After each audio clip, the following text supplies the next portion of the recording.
নমস্কাৰ বন্ধুসকল, অসমৰ লাভ আৰু ৰিলেশ্যনশ্বিপ চেনেলত আপোনালোকক আকৌ এবাৰ স্বাগতম জনাইছোঁ। বন্ধুসকল, আজিৰ টপিকটো হ'ল প্ৰেমত এবাৰ ঠগা খাব লাগে। মই কওঁ, প্ৰেমত এবাৰ ঠগা খাব লাগে। আজি ইয়াৰ ওপৰত আমি আলোচনা কৰিম। ইয়াৰ ওপৰত মই আজি তিনিটা টপিক আপোনালোকক দিম। ভিডিঅ'টো আৰম্ভ কৰাৰ আগতে যদি আপুনি এতিয়া মোৰ চেনেলটো ছাবস্ক্ৰাইব কৰা নাই, তেতিয়াহ'লে আপুনি ছাবস্ক্ৰাইব কৰি ল'ব আৰু লগতে বেল আইকনটো ক্লিক কৰিব।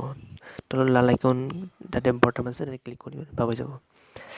তো ভিডিঅ'টো আৰম্ভ কৰিবলৈ লৈছোঁ এতিয়া। তো নাম্বাৰ 1 টপিক, ভাল পাই ছাকচেছ নহ'লে মই ভাল পাওঁ। বিকাশ ভাল পোৱাৰ যি কষ্ট সহ্য কৰিব পাৰিছে, জীৱনত কোনো দুখে তাক আৰু দুখী কৰিব নোৱাৰে।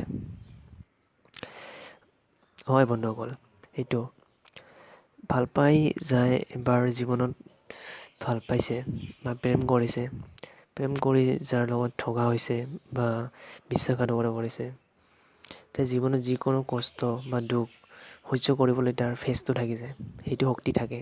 কাৰণ প্ৰেমৰ এনেকুৱা শিক্ষা পায় যে মানুহে প্ৰেম কৰিলে মানুহে বুজি পায়, যিজনে কৰিছে, যাৰ লাইফত ঘটিছে তাই জানে। আৰু ভালপোৱা সহ্য যাই কৰিব পাৰিছে, তাই যিকোনো কামত যিকোনো সমস্যা অতি সহজত ফেচ কৰিব পাৰে, মানে দুখটো সহ্য কৰিব পাৰে। এতিয়া নাম্বাৰ 2 টপিকছ, ভাল পাই ধোকা খোৱা মানুহজন মেণ্টেলি ষ্ট্ৰং হয়। হয় বন্ধুসকল, ভাল পাই যায় এবাৰ ধোকা খাইছে জীৱনত, তাই মেণ্টেলি ষ্ট্ৰং, কাৰণ তাই মনৰ পৰা ভাল পোৱা মানুহ এজন হয়। তাই মনৰ পৰা এজনী ছোৱালীক ভাল পাইছিল বা ছোৱালীজনী বা এজন ল'ৰাক ভাল পাইছে। এজনৰ মাজত হ'ব পাৰে বা ছোৱালী এজনৰ মাজতো হ'ব পাৰে।